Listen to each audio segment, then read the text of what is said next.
Okay, so I'll call this meeting to order for April the 1st, the regular meeting of the Board of Education. And if everybody would stand for the Pledge of Allegiance. So I'll call this meeting to order. I pledge allegiance to the flag of the United States of America and to the republic for which it stands, one nation, under God, indivisible, with liberty and justice for all. Thank you. Now we have Laurel on, good evening, Laurel. We have Laurel on Zoom tonight, and we may have Angela Hammond also. But thank you. Approval of the agenda. We're going to make one change to the agenda tonight. Item 8C, which is the Director of Student Services. That report will not be given tonight. It will be given at the May first meeting in May.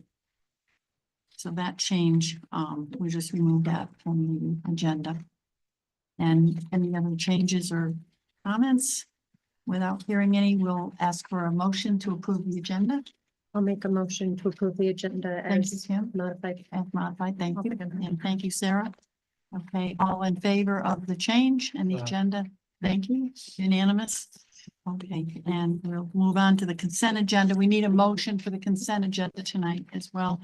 There's the approval of March 18th Board of Education regular meeting minutes and a Planet A donation to Brownstone in the amount of $38.75. A motion to approve the consent agenda, please. I'll make that motion. Thank you, Dave. I'll second. Thank you, Kim. All in favor? Aye. All opposed? Now motion passes. And audience of citizens. We always love to have our audience with members of the community, parents, students. And do we have anybody in the audience that wants to make a comment or online?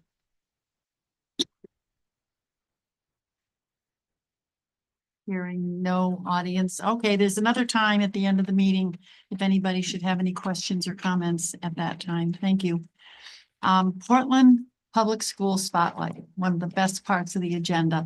And tonight we welcome the Gildersleeve Robotics team, the teachers who are doing it and the kids who are creating all these wonderful Lego creations. So thank you. Come on up, kids. Thank you. Good evening. We're so excited to be here and showcase our brand new robotics club. We do have our two teachers who are running it here with us tonight. Jen Pickett is one of our second grade teachers and Emily Davidson, one of our fourth grade teachers. Beginning of the year, we came into my office and we met so I could find out a little bit about it, and their excitement and enthusiasm and passion for this was palpable. Like, we knew this was going to be something really special. I think that night I said, will you do the spring spotlight with me when we had it? And they're like, we haven't even started yet, but sure. And here they are. And I think that their excitement really just made the whole school excited about it. Emily was sharing how she did robotics when she was in high school and still volunteers now. And she and Jen got talking. Jen's brother was also involved in it. And they thought, how special would it be to be able to bring that to Gildersleeve? And when they first sent out their flyer to see what kind of, reception they would get, they had 100 students fill out the form and want to be involved. That's the great news. The bad news is they could only take 20 this year. But you could just see it's really just built up so much excitement. And so we have the kids here to share a little bit, and they have a slideshow to show. And without further ado, I'll turn it over to them. Thank you. Go first, or do you like to go? Okay, all right. Okay. So we started the year by getting to know each other. We did a few team building activities to see who kind of stepped up, who kind of hung back, just like who were going to be put on each team. This is us just getting to know each other. We built some submarines to start to explore our underwater ocean. Our whole theme this year is layers of the ocean and underwater. Here's some of our submarines.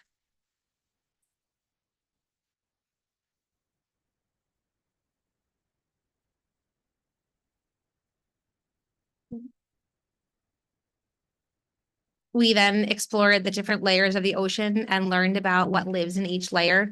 We built creatures and then matched them to the zone they'd survive in.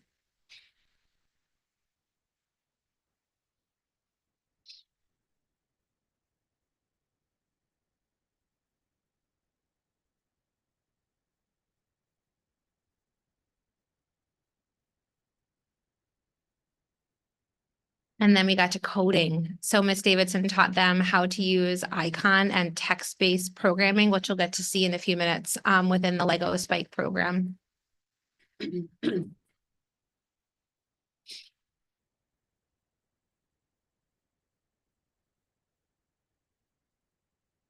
And then we collaborated just a few days ago to design our own ocean creature and build it in a habitat that it could survive in. Here's all of our team's finished products.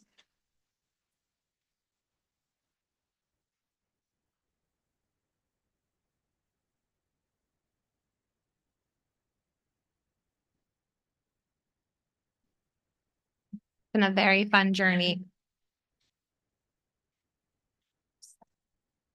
Want to show your habitat first?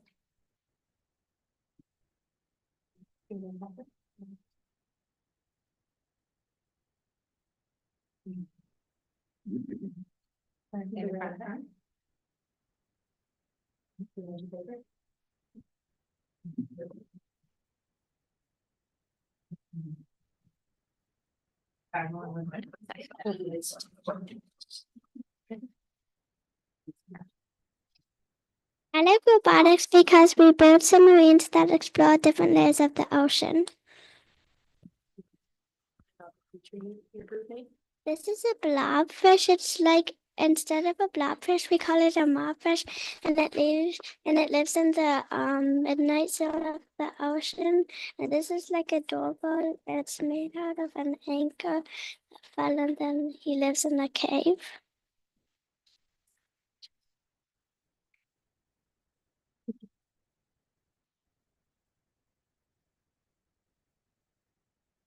I decided to try robotics because it was something new that I didn't know a lot about. I like getting creative and making things like a parasite that can transform other animals. And my animal it starts off as an egg, and either the animal eats it, and it just like eats the parasite eats apart the animal, and it like adds its own parts. It's in the hail zone.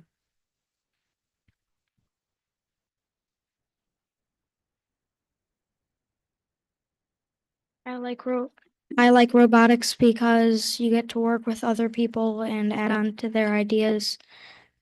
And the coding course has been really fun. Sam's going to show us his code that his team designed Sam's going to show us his code that his team designed that makes the submarine propeller move in response to specific colored items.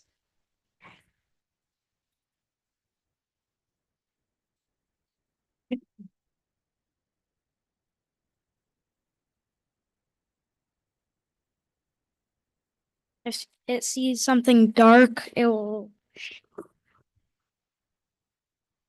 If it sees something dark, it will back away quickly, like this.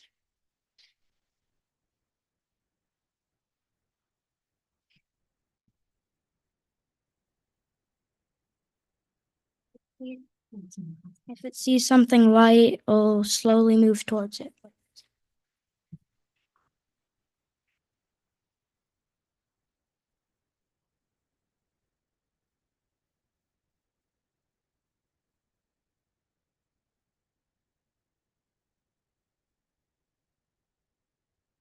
Hope and our goal in future years, this is one piece of a much larger program. So FIRST Robotics is an acronym that stands for Inspiration and Recognition of Science and Technology. It was started back in 1992 by Dean Kamen, the inventor of the Segway, to encourage kids to be more interested in science and technology. It's a program that I found in high school and I loved it. And it's a program that I have been supporting since then. And now that I have a much larger stage with which to share it, there's programs kindergarten through high school. So my hope and my goal is as we start to establish this, we can grow the program so that we can get more of those pieces into Portland to get more kids exposed to this. So thank you so much for having us. Thank you so much for coming tonight. Excellent. This is really Legos on steroids for sure. My kids grew up with Legos, but this is nothing I've ever seen before where it's now coded and kids are actually creating things, and the whole STEM thing is really incredible. Does anybody have any questions for the kids or the teachers? Congratulations. Thank you so much for coming to share. It's really neat to see what you built and for you to describe how it works too and where they live in the seed. Thank you. Absolutely. Thank you. Can- Let's can see I if we jump can in do with the a 100 kids question? next year. Great. Oh, And we would love Laurel. to, oh, Laurel, do you have a question? Yeah, can I jump in with a question? Thanks. Emily and Jen, this is so exciting. And I'm curious, the board You're approved. muted. I shouldn't be muted. Can you hear me? Can you hear me? Not yet. Okay.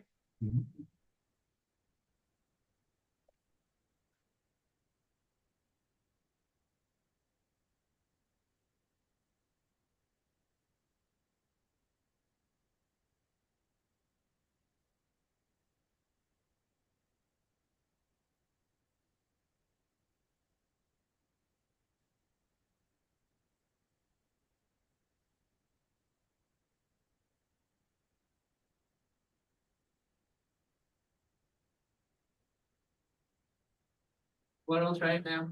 Hi, can you hear me? Yes. Yay. Sorry.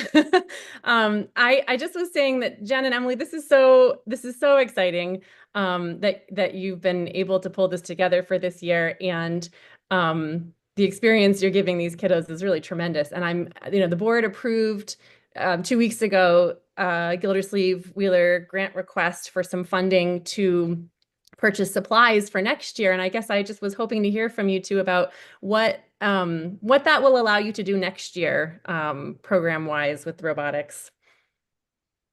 yeah, absolutely. So, the way that First Robotics is set up is that we do get a new challenge and a new game design every single year.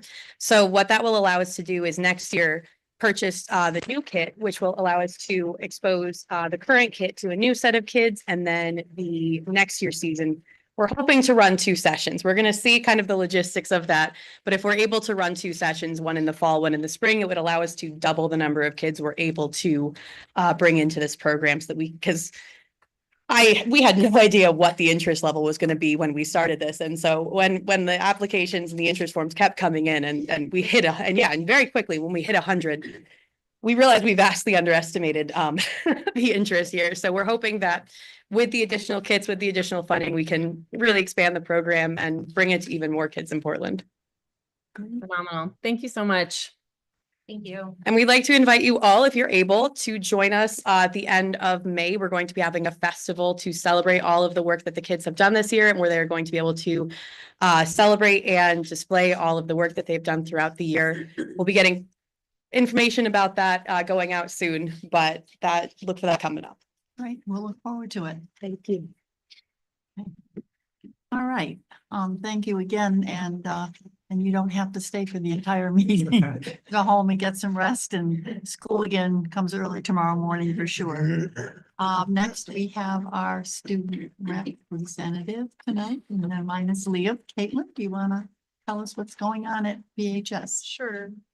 The third quarter is coming to a close at the end of this week, so summer and graduation are quickly approaching. The underclassmen recently took the spring PSAT and the junior class took the SAT. Makeup tests are scheduled for this week for those students who were not in attendance. The juniors are also taking the NGSS science test this Friday, and all students who are in AP classes are preparing for their exams in May. With warmer weather in sight, the spring sports season has officially begun. Keep an eye out for all of the team's home openers that are scattered throughout March and April. With the start of a new sports season, PHS has many events coming up surrounding the start of spring. Next week, we have our final pep rally of the year to recognize spring athletes, and so the current Highlander can pass off the quilt to next year's recipient. Additionally, the spring trophy will be awarded to the class with the most spirit points accumulated throughout the year, and points can be acquired through spirit weeks, food and book drives, and more. Anything Goes, the High School Musical, was finally performed by students after months of anticipation. The house was packed for all of the performances, and I even saw some board members in the crowd. Thank you to everyone who came to support. And Dr. Brayton, were you there? The musical, were you at the musical? Oh, I was, of course. Exciting. After the musical, the next big event for upperclassmen is prom. This year, prom is being held at Glastonbury Hills Country Club with the theme being Mamma Mia. And the class of 2027 held the annual sophomore auction last Thursday. Some notable prizes this year were the naming of the street that the high school is located on, the principal's parking spot, raffle baskets, and more. Finally, Project Grad has a couple of fundraisers that are currently running. The first fundraiser is a dueling pianos event at Concentric on April 12th at 7:30 p.m. And secondly, Project Grad has brought back a fundraiser that has proven to be successful in the past. The Flock Your Yard Flamingo fundraiser is being held for all Portland residents. A donation of $25 will allow you to choose any of your neighbors, family, or friends' yards to be flocked by a fleet of flamingos. All proceeds will support the class of 2025's after graduation event. And it is to my knowledge that one of our board members currently has a flock of flamingos in her yard. I have witnessed that on my work. Well, we'll look forward to the flamingos. Does anybody have any questions for Caitlin tonight? No, make sure you support Project Graduation and all the other fundraising activities which go to support the classes.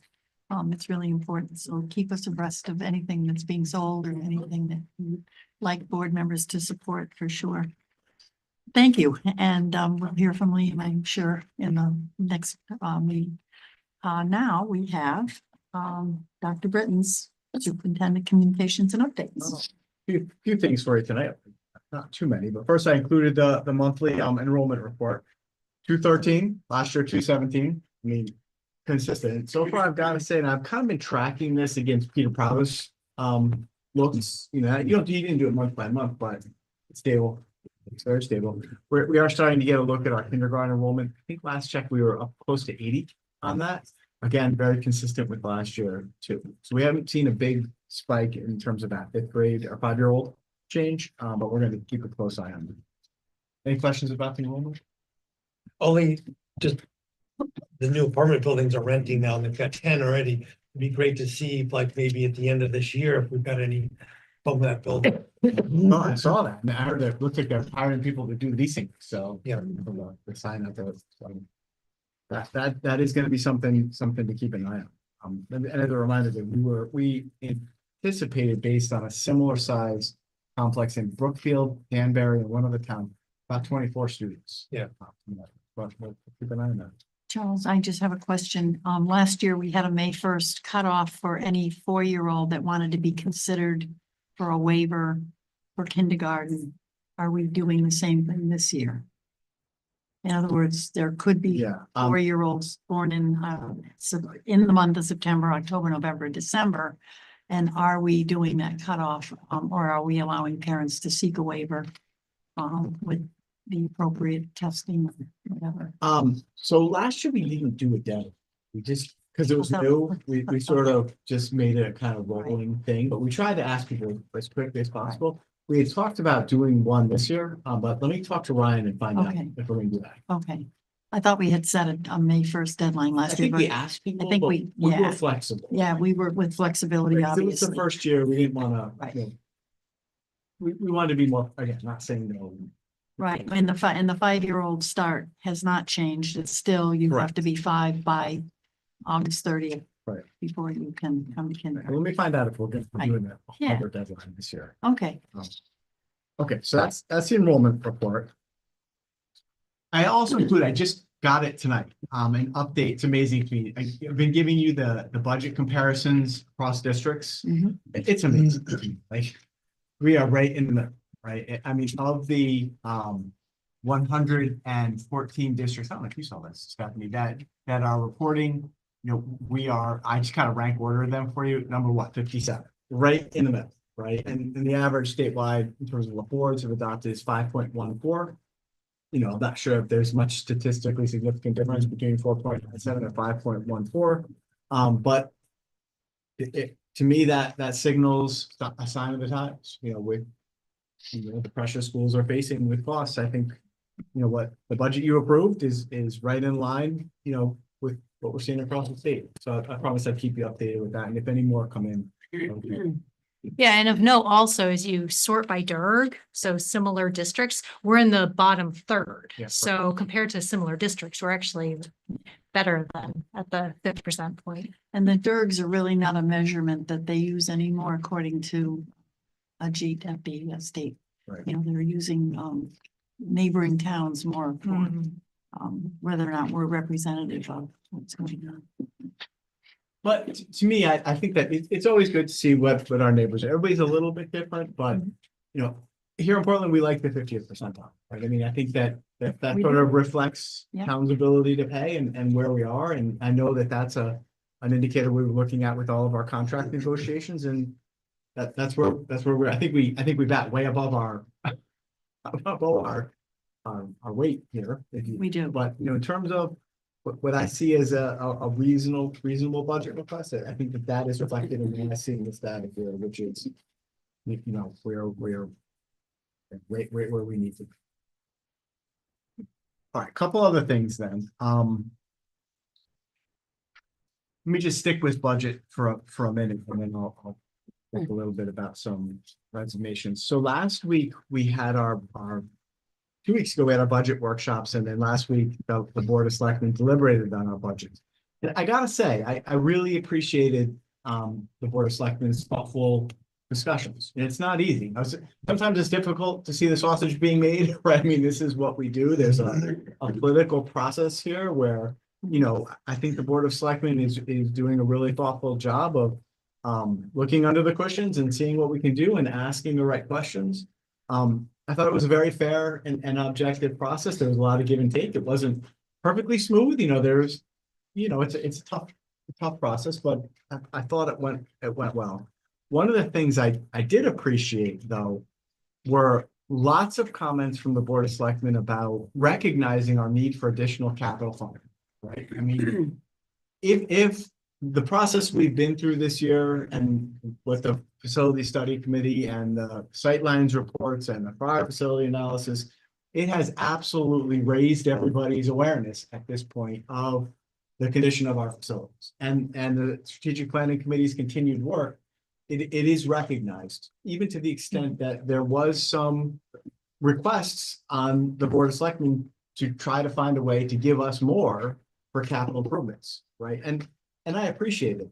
Now, the reality is there are lots of needs across the town. Every department, police, they need cars, fire needs things. Everybody needs capital improvements. I was happy to see in this year's budget that the funding that retired on the secondary school, it hasn't gone back towards the operating budget, which would be a one-year loss. It has been reallocated to other capital improvements, specifically things like police cars, right? And look, in fairness, you know, police need cars. When we need police, they need a solid car to get to us to provide that aid and assistance. And well, we know how police drive cars. They take a lot of more wear and tear than our vehicles. So I heard that, I saw that in the Board of Selectmen. I think they made a lot of the right decisions. We didn't get more capital improvements, but the money is still there, and there is definitely an awareness that we have needs. Right now, some of that I think is going to have to be addressed out of the strategic planning committee. But it absolutely is front and center in discussions at the Board of Selectmen meetings. If you haven't watched those meetings, I would encourage you to see that deliberation. Now, we did take a $50,000 cut. Okay. That's not terrible. It's not the end of the world. It's not exactly what we'd want, but it was part of a give and take. I think every department took some cuts, small, but reasonable cuts, and percentage wise, I think it was fair because, you know, the Board of Ed budget does consume about 62% of all of the resources in the town. So we gave about 62% of the cuts. So I'd have to do the math on that, but it was a cut that was in line with other cuts that were made in other departments. My feeling is right now I'm not prepared, and Stephanie not prepared to identify what those cuts will be. The good news is you'll hear from Stephanie shortly, we're running a little bit of a surplus. Perhaps we can look towards spending some of that surplus in a way that would help offset some of those cuts for next year. Still a little bit early in the year to commit to anything, but at $50,000, I'm not panicked or anything. We will figure out a way to mitigate that. I'm just not prepared right now to share. Any questions? No. Questions from anybody? No. All right, so then I just have, let's see. 3 more things. First, they're each a function of some resignations. So we have 3 resignations in your folder. First, Shannon Williams is an English language arts teacher at the middle school. She's been with us 4 years. We wish her well. And Heather Tinesco is a Spanish teacher at the middle school. She's indicated that she's resigning from this year. Wish both Shannon and Heather well in their future career endeavors. Also have in there a letter of resignation from Kurt Hammond. So Kurt is our network administrator. He runs all of the Wi-Fi servers, all of our networks. He's our, before Kurt, you'll probably remember we had Nassau, right? So this is a little bit more stressful, right? This is a position that, it certainly has my attention because in addition to managing the networks, which are likely to break, Kurt also oversees our firewalls and cybersecurity and protects us from malware and spyware. And well, it's a very important position, not one that we can go without for long, because Murphy's Law will tell us as soon as that position is empty, that's when we're going to get a malware attack and otherwise have to respond. Fortunately, Kurt has agreed to stay on and help us out till the end of May. So we have some time here. I just want to let you know what I've done in the meantime. So we use a consulting company called AOS. They are located in Cromwell, but they serve as our consultant. We sort of have them on retainer. We pay them about $4,000 a year, and we reach out to them if things break to the point that our internal people can't fix it. You always want somebody to respond to the bat signal if it goes up, right? And that's how we've been using AOS. I reached out to AOS and talked to them about this situation, and they said that they could provide us a level of support if we don't have that position filled before Kurt leaves. And they also pitched me on the idea of maybe using them as a contracted service for some of our network administration. Certainly, we would have to bid that. That would take more consideration, but I am investigating. Stephanie and I are going to work to see if it makes more fiscal sense to in-house a network administrator or possibly farm that out as a contracted service. I'm not sure exactly which way we're going to do it. But in the short term, what I have authorized them to do, and it was about $1,100 expense, I think it's going to be worth every penny, is come in and do an audit of our systems and our inventory. Gather from Kurt all of whether Meraki, our Wi-Fi nodes, our firewalls, our servers, the age of our equipment, our Chromebook inventory, all of our hardware and software. They're going to come in. They already know a lot of it because they've been working at it. Take a look at it and give me and Stephanie a report on the current status of our network and sort of do like a sightlines look.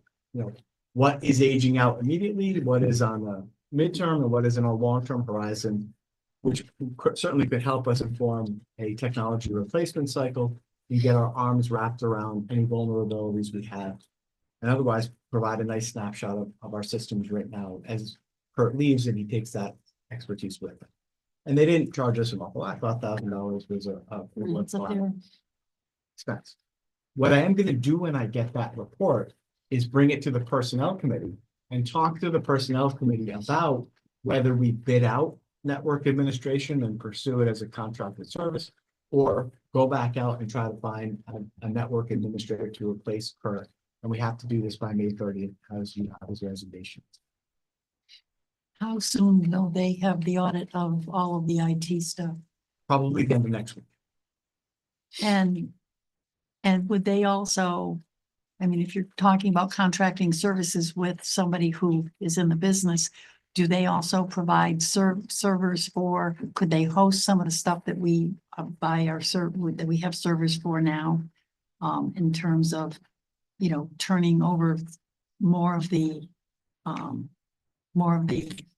infrastructure to them to manage, because then you get a higher end of service of administration of a network. Does that make sense? Yeah, and the answer is yes, no, sometimes. Okay. In some cases, they can manage your firewall, they can manage things remotely. Right. They can house things and access them through the cloud and remotely. In some cases, though, like Wi-Fi internet access points, you're responsible for Right, like, those the are ours. hardware Right, side. right. But Stephanie and I are doing a little bit of homework and we're figuring out some districts do outsource or contract out some levels of what they do. And some keep it in-house. We're just in sort of an investigatory phase now that kind of kicked in since I got the resignation administrator. Okay. But more to come. It's very much on my radar.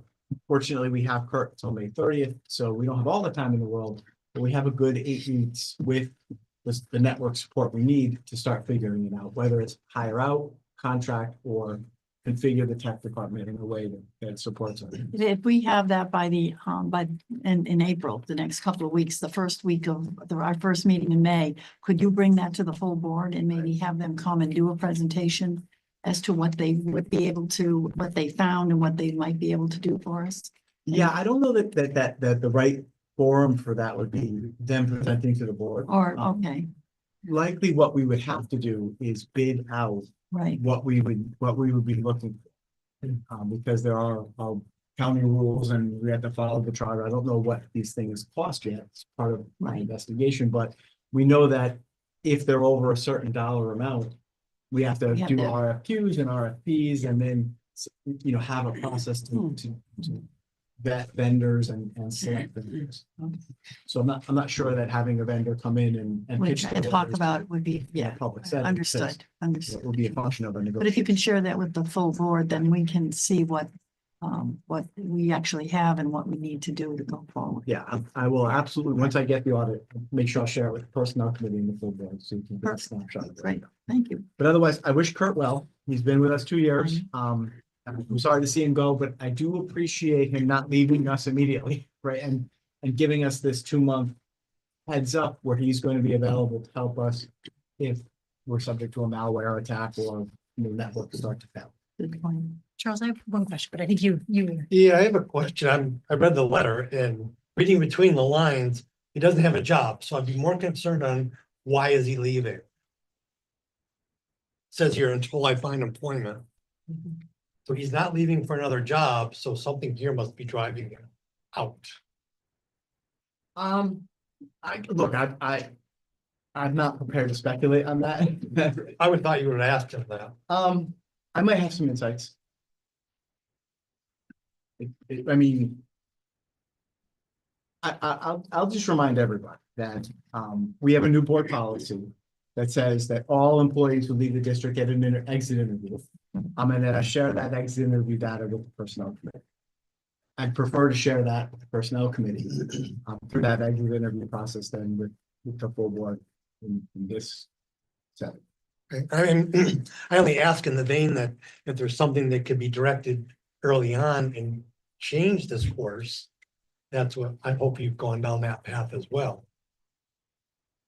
My second statement is, obviously we know consulting services are very expensive, so they could get out of control very quickly if we have large needs. So, but we'd have to understand, which I'm sure you're going to work on, is what did he do on a normal day that we'd have to either farm to our other tech people, which I think you've already mentioned, they're already kind of at the breaking point of workload. Mhm. So again, all those dynamics come into play. For sure. We're working hard on it, and we are gonna have, I promise, a solution before May 3rd.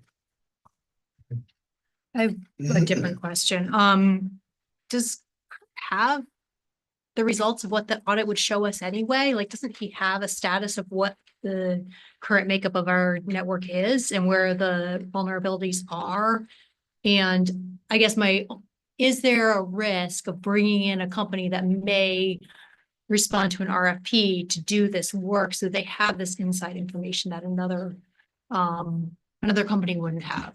Yeah, it could. Look, AOS is our current we are already contracted with them. That we already have an arrangement with them. They are on retainer and have been working with us. There have been a couple of things this year that broke, that didn't work, that weren't configured right, that were beyond Kurt's skill set, that he reached out to AOS and they came in and helped us. They're the right people to do this with because we already have an agreement with them.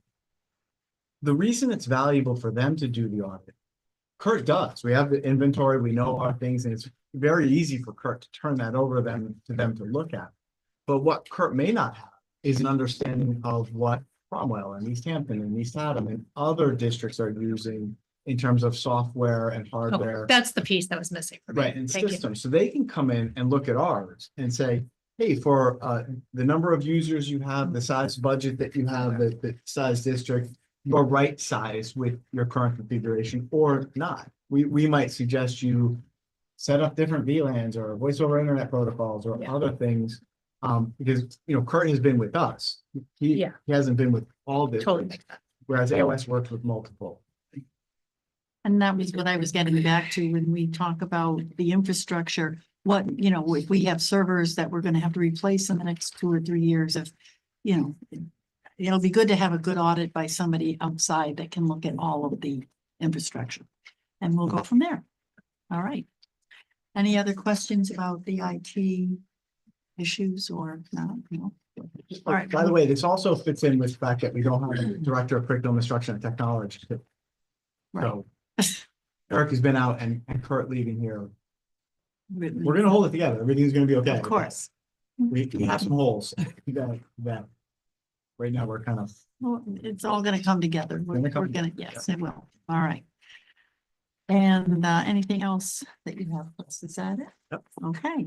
Any questions, other questions for Charles? Or if you have any questions after the meeting and you want to send him an email that he can, we can redirect some of the answers. Stephanie, you're up next on the assistant to the superintendent for business and financial affairs. So we're getting into the last quarter now. Nothing too exciting. We really wanted to play an April Fool's joke, but I'm not mean and I can't talk, so I can't do it. I know, it's not a day. Really wanted to do something, but we're gonna stick to this. I know a lot of the the higher numbers that say deficit and, over budget are scary, but, in the grand scheme of things, we overall right now have about $100,000 surplus. And in my last paragraph, when I said, we hadn't found out about the additional funding, I actually emailed the state and they got back to me this morning and I already sent this out. And they said probably the beginning of June, we would see that supplemental. And he said for us, it's gonna be around $79,000. So that'll be in addition to, in addition to 358, 530. But that will also get added into the surplus that we have right now. I don't want to, add it all up because again, it's only April. But this is my time now where I look at the encumbrances, I see what's left remaining. I was doing the gas, CNG, electricity to see if we have enough on POs to get to the end of the year. If I have to close some out, make additional ones. Looking at student services with transportation, make sure we're, in budget and, there's a couple of changes with some kiddos that left and then that they were ride sharing. So we're gonna have to change a few POs. But nothing that stands out as being crazy as of right now. Good. So we're status quo. Yeah, that's a change from last year for sure, and it's a good feeling. All right, any questions? Any idea why substitutes are up so high? 55,000 over budget. They're using their time. What? People are using their time. A lot of people have been sick this year. Filling. Yeah, and we're the fill Oh, rate. okay, yeah, that's kind of going down that road. Yeah. People are out more or filling more. It's a majority, but there's been a lot of sick people out on FML, there's been a bunch of Yeah. different things. And when you budget for it, it's hard because you don't know what the bill rate's gonna be. You don't know how many people are gonna get sick. So, We haven't seen in a long time. I think I asked once for an update. Remember when we first went with this contract service, we used to get a data on how many vacancies, what percentage they're filling, yada, yada, yada. we do that. Seen We get that that before. every year and I haven't gotten it yet, but I will. And then we're on we have one more year left. So ESS and M&J will both be going out to bid for the following year. As a reminder too, Dave, remember the minimum wage changes affected our substitute rates and the entire schedule was adjusted slightly at the beginning of January. So we've had now 3 months of slightly higher substitute teacher rates, which I'm imagining is having a small but real impact on that line as well. Thank you, Laurel. That's a good reminder. That's right. That went up. And we're getting towards, the end of the year now where a lot of people do use their time. Yeah. I have 2 questions. One, do we already have a second van? We have the second. We did. Okay, thanks. And then do we not have any students in magnet schools this year? We have, I want to say, 'Cause it looked like there was a 0 on that line. so that's for if they receive special services. Got it. Okay, thanks. So the magnet payments come out of the Yep. fund with the open choice money. Got it. So I think we have maybe 10 kids. That's what I was thinking. That makes Yeah. sense that that's what that line item is. And we actually started now putting those expenses to purchase services because of Medicaid. Because we can claim as Medicaid and then we get the money back for it. So we kind of shifted and putting the expenses to. So purchase we might services. have some expenses, but they're just Right. showing. They're just showing in a different account. Different things. And then we got our cost report, our final cost report for Medicaid from 22-23 school year. And we're gonna get an additional $13,000 from that year. Because they look at, the payments we received throughout the year as to what we were paid out. So it can either go one way or the other. And so that we were due about $13,000. So that's, but it usually comes around June too. So that's a nice little surprise to get. That's great. That means we'll have some money to put in Fund 11. Yeah, that's the hope. Okay, further questions, or again, you can email Charles and he's happy to get answers for you. The next item, we're gonna do new business. So we have a Board of Education policy, which is 5114. It is a discipline policy that the board had, the policy committee met, and we are pushing it out now for all of you to look at.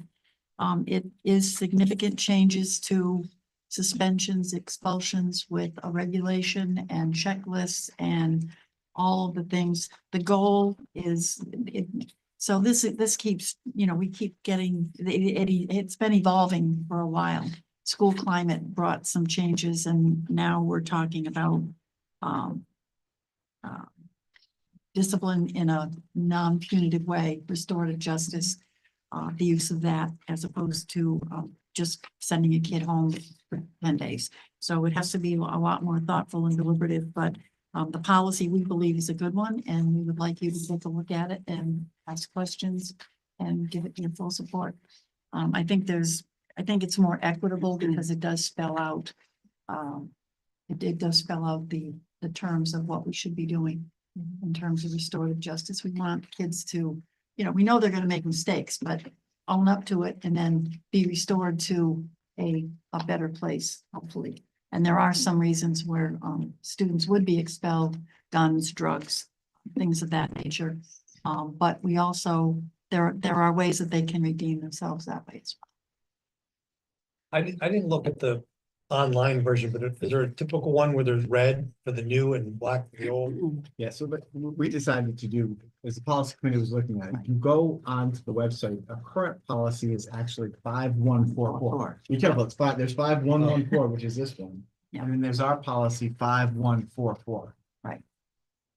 We did do a crosswalk between the two, but we figured it would just be easier to rip and replace. So the suggestion is remove 5144 and That's replace it with 5114. Oh, okay, so it's total replacement. So it is a total replacement. Yeah, when you start to go in and start to change language and go line by line. You've seen the number of pages. Yes, it's 80, it's 90 pages. There's a lot I of read it. it It's like today. rip and replace, and this reflects, as Meg said, school climate changes, bullying legislation, the expectation for restorative practices, the reduction in the number of days of suspension, the limitations on suspensions at pre-K, K1, 2. Yeah. So it kind of codifies a whole bunch of other policies that does. we've been adopting throughout Yeah. the year. But when we were doing the crosswalk, it was gonna take us. Oh, yeah, no. So we just went with the written reference. And this is the most updated cave model policy with all of the legal references. Yeah. And changes. I was curious, it sounds like this is the Cape policy, so it hasn't been It altered is, from no. Cape's policy, but it did make me wonder if the policy committee looked at current or recent data on Portland's disciplinary records, because that's available. And then does the policy reflect what we're seeing in those data? So does that question make sense? Like, it sounds like the policy hasn't been changed, but did you look at the data to see what could be learned from that? Well, we did, yeah, we didn't sit down and, as part of our policy discussions, look at the policy and then look at the data. Now, what's interesting is a lot is going to change July 1. Right, so July 1 is when we're expected to put in place our new school climate policy. Right. And that was adopted by this board in October. And was supposed to have been in place this year, but then it got pushed off for another year because we have to do training and restorative practices. We have to use these new challenging behavior forms. We have to implement alternatives and different ways to manage student conduct. What will be interesting will be to look at this year's data in comparison to next year's, and then consider if this policy and the other ones has moved the needle in any way. But what's interesting about that question is no, we didn't. But Right. I think it will be a really healthy exercise to do that at some point next year in a sort of, pre and post way. Right. Yeah, the language of consistent and fair kind of piqued my interest. Well, the overarching issue with disciplinary actions is that students of color generally are suspended more often because of behavior issues. And getting to the root of the behavior issues is really the point of restorative justice and understanding the behaviors and trying to modify those behaviors. And obviously, we're working on any number of policies that will bring student behavior front and center and be helpful in a way that that in the past, kids that are unmotivated and disengaged are more likely to misbehave in class and be suspended. And what does that gain them? It gets them out of the hot seat, it gets them out of school for 10 days. So this has changed actually the 10-day suspensions go down to 5. And so it's much more reasonable, and it would be in school as opposed to being out.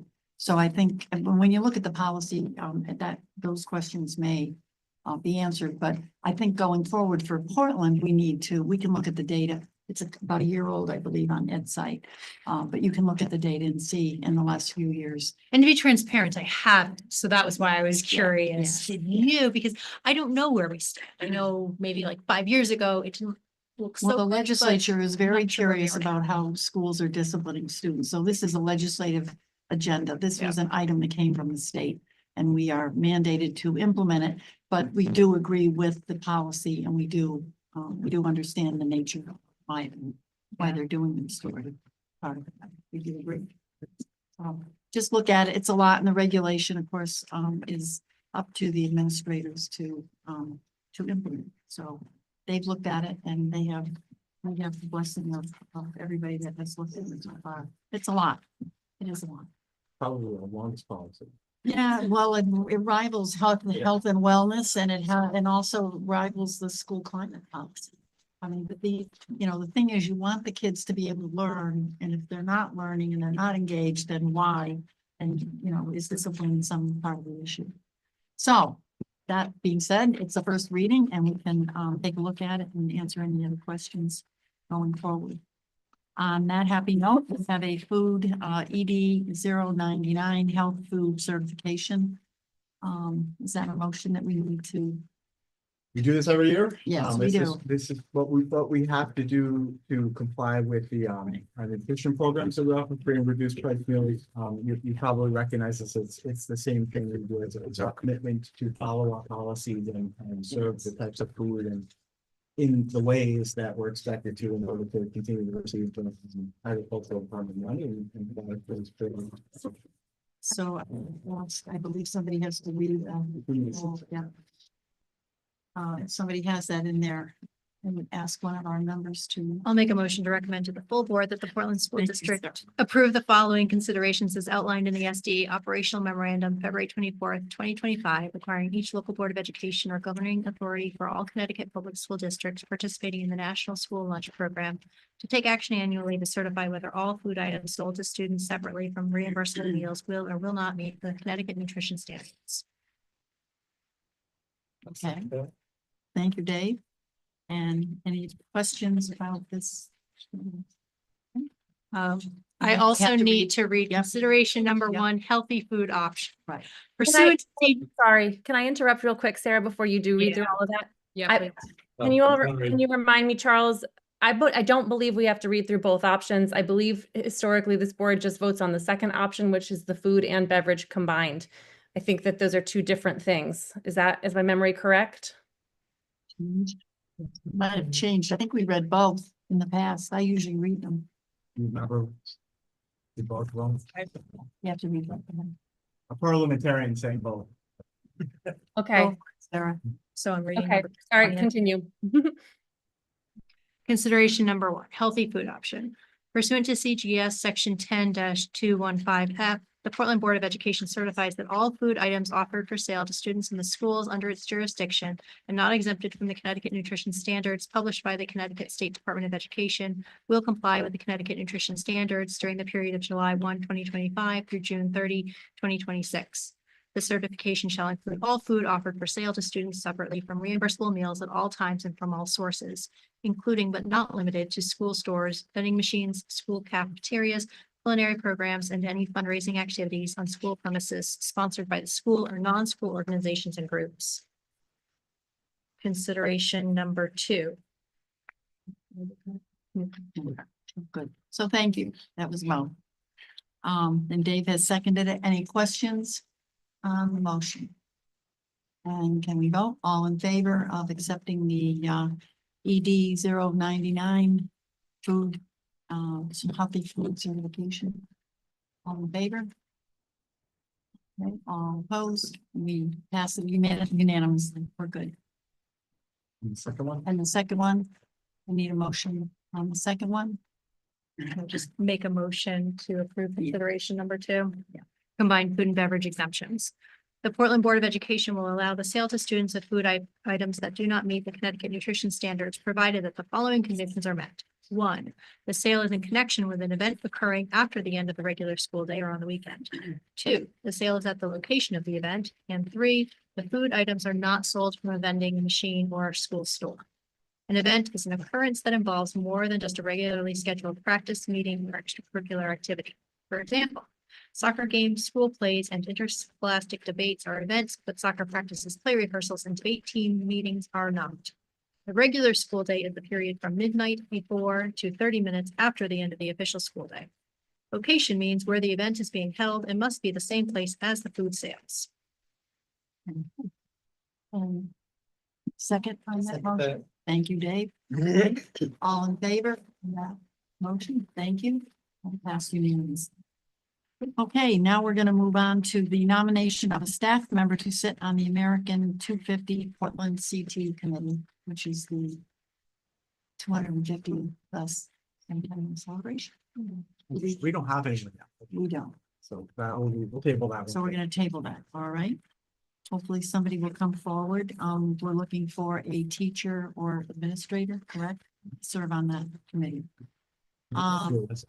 And it has to be a resident of Portland. So come on and sign up for an exciting, it will be an exciting year for sure. Acceptance of the PEDIA, PESHA grant for $12,000. So tell us about that. Sure. So this is the Public Utilities Regulatory Authority. Sure. Yeah, they've been in the news a little bit, but they sort of collect funds, as we know, from the bills we pay, and then they reallocate those to help support school districts. I'll kind of read it a little bit about. The grant program provides funding to one, promote and improve public and educational government program in Connecticut, and two, support education technology initiatives of boards of education and other education.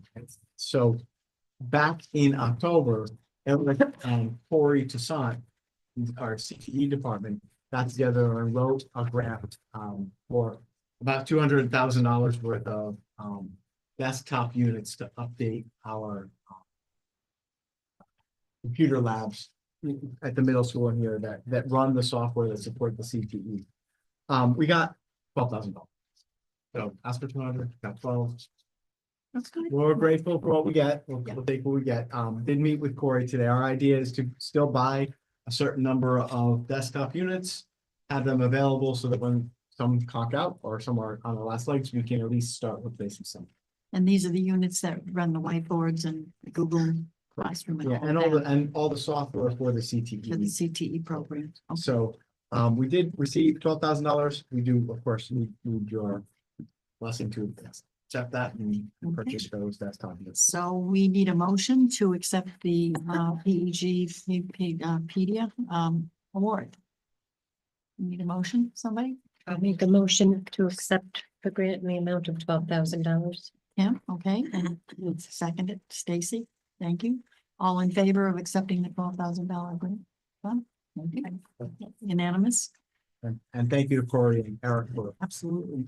doing that. Yeah, and $12,000 is $12,000. Next we have a request for a leave of absence, from, Linda. Sarah Saint Amand. Yeah, Sarah is expecting a child and she's request her maternity leave. I certainly support.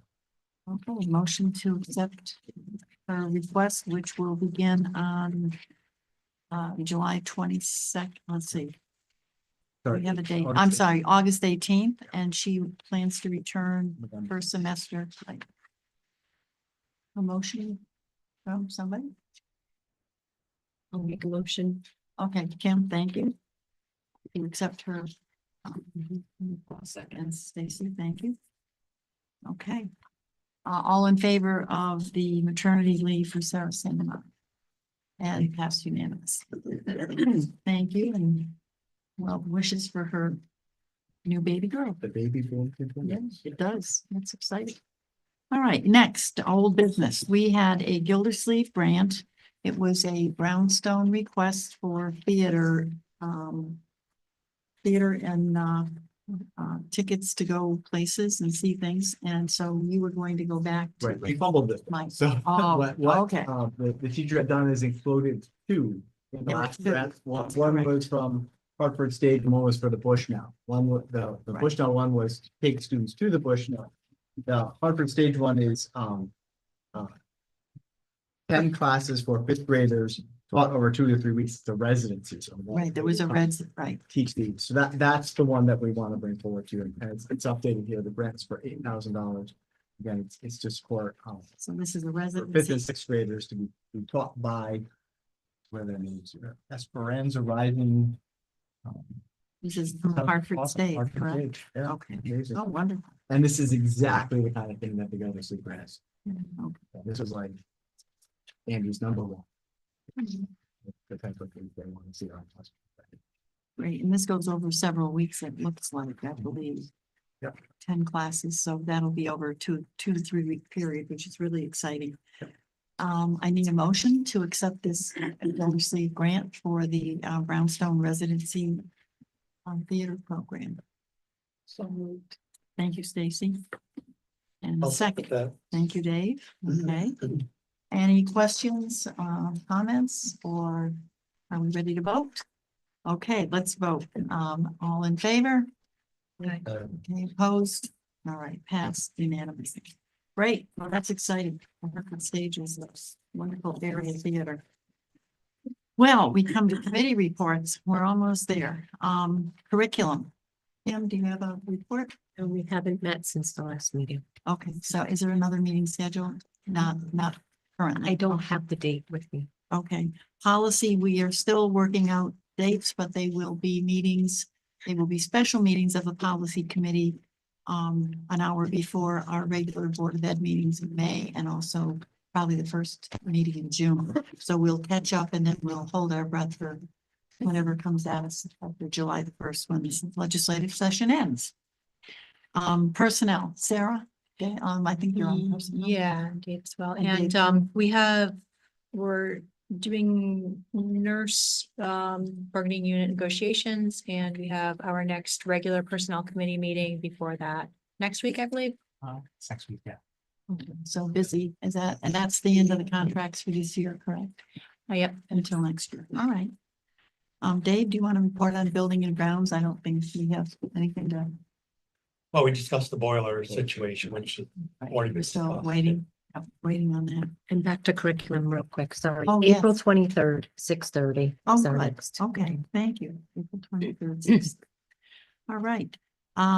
Correct liaison, that's me. The meeting is on the 16th of April, and there's an annual meeting on May the 20th. Superintendents, board chairs, and other members are invited. This is an important year for CREC. Hopefully they'll get some funding, and their tuition will not be capped like it has been since 2011, I believe. So we'll see. Selectmen, Dave. Just more of the budget workshops, and also noted they voted on having the public hearing, the approval of the funds transfer for the boilers tomorrow night. Oh, So that's an important meeting for town members. 6:50 6:50, at the platform. okay, and all town. And they're adopting the, putting in the budget. Right. Okay, so that is a very important meeting, and especially since the boilers, we want to make sure that those boilers get paid for.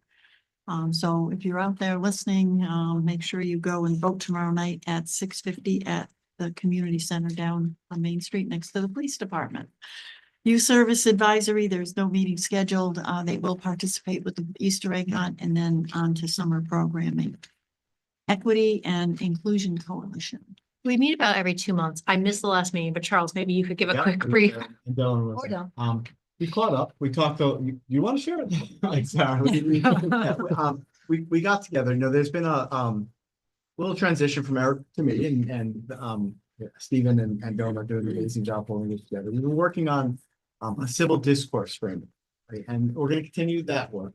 But I also shared, Meg, with the committee. Do you remember when we were at the Cape Convention, the Dignity Index by Tim Shriver? Yes, I shared that. And, Right.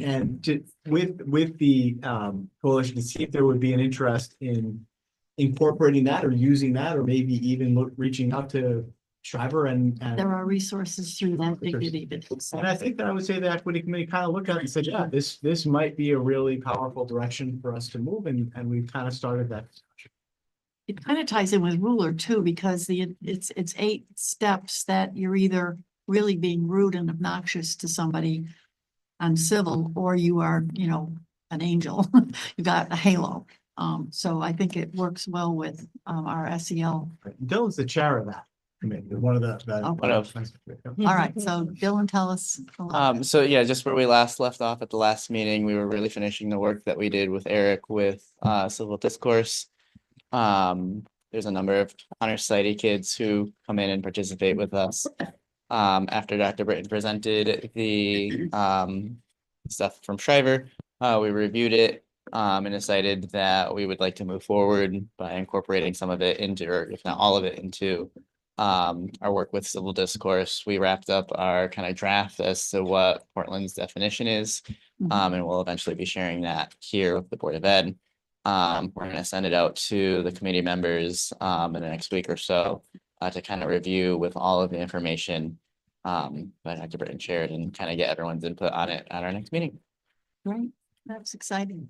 Yeah, that was, and that video of him doing the keynote address at the Cave Convention last year is available if anybody wants to look at it. He's quite a powerful speaker, actually. Thank you. And I guess Strategic Capital Improvement Committee. They Yeah. are meeting. I Laura? can jump in, Meg. I'm here.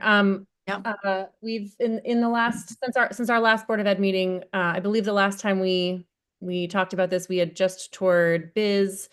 Since then, we have also done walkthroughs of Gildersleeve and Valley View, and a lot of information from Carl and Bob, and a lot of information as well from Mike Serrano was shared, and all of that will be digested during Thursday's meeting, which unfortunately I won't be able to attend. So I'll be catching up on that meeting on Zoom or on YouTube afterwards. But I'm anticipating there'll be good conversation processing those walking tours on Thursday. The meeting is going to happen on Thursday, the 3rd of April, correct? Yeah, this Thursday, and the meeting will be at 6 p.m. 6 p.m. All right, for anybody that wants to listen in or attend. Thank you. That being said, we have another opportunity for the audience of citizens. Is there anybody online that wants to comment or talk to us? Nobody. Okay. All right, Board of Ed member comments. Let's start. Caitlin, why don't you Not much to say, but I enjoyed seeing the Gildersleeve students. Come and show their creations. Yes, it was absolutely. Thank you, Caitlin. Yeah, that was great to see that robotics club and to hear how much interest there is in that. So that's great. Sure. Stacy. I also enjoyed the robotics spotlight and just want to thank I missed the last meeting, so I got my member appreciation gifts. I love this the pop expo. I think that's awesome. So that's great. And I just wanted to let everybody know that April is Occupational Therapy Month. So celebrate your occupational therapists. I'm heading to Philadelphia tomorrow for the AOTA conference. Nice, all right, absolutely, yeah, an important part. Laurel, do you have anything you want to say? I do. Thank you. I guess first I just wanted to say congratulations to Caitlin and Liam, who's not here tonight. But Caitlin, for those of you who didn't see Anything Goes, Caitlin was a superstar on stage, and Liam was played with the pit band, and boy, they sounded phenomenal, and it was such a beautiful production. So congratulations to both of you and to all the kiddos who participated in a really spectacular musical. I also wanted to just express gratitude to Charles and Stephanie. Both of them really represented our schools well in the budget process over the last couple of weeks, and it was several very late nights in a row. And I was at all the meetings, so I wanted those of you who weren't there to know just how much time and effort they put into explaining our budget, explaining our district needs, and helping the Board of Selectmen and our community understand why our budget request looks the way it does. So thank you to both of you.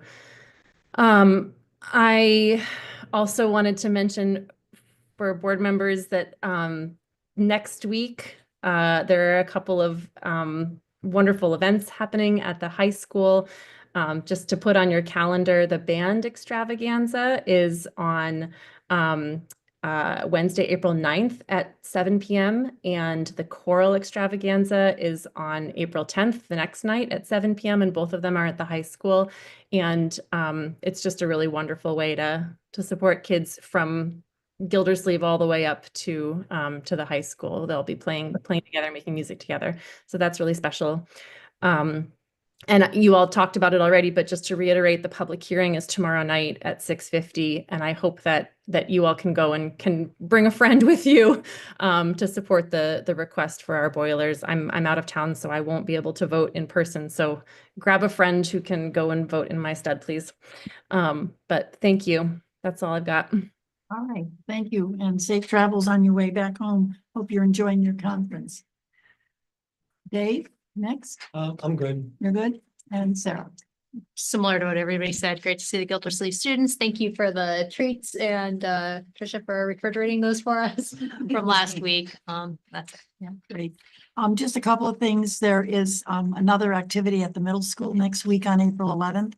The 8th graders will have their personal interest projects, and that gives board members an opportunity to see what kids are doing with what they've learned, and it's kind of like the capstone project for the 8th graders. So it's very exciting.